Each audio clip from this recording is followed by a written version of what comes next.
the dominant tree species, the beech tree, for instance, in the lowland forests, or the planted conifers might mostly disappear.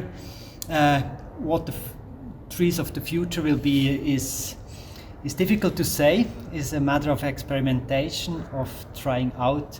But what we can say for sure is that we will have in 50 years very different forests from now.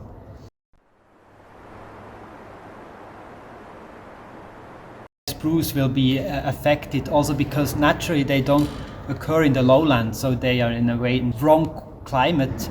They're more from the pre-Alps in Switzerland, they're mountain forest species where it's more humid naturally, and they will in the future probably only occur in this higher elevation, cooler, moister conditions.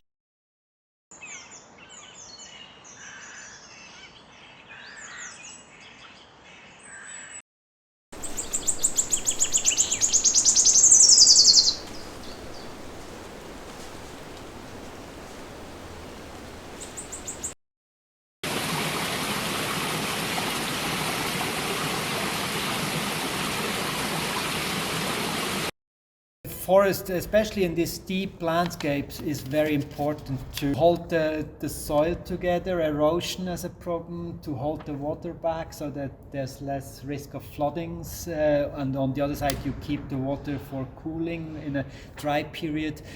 So a good forest cover, a healthy forest with a healthy forest soil is essential for climate adaptation. And when they start to die, it's because they're directly affected by dry conditions, hot conditions, but then they're weakened, and that will also increase the vulnerability to diseases and pests like bark beetle.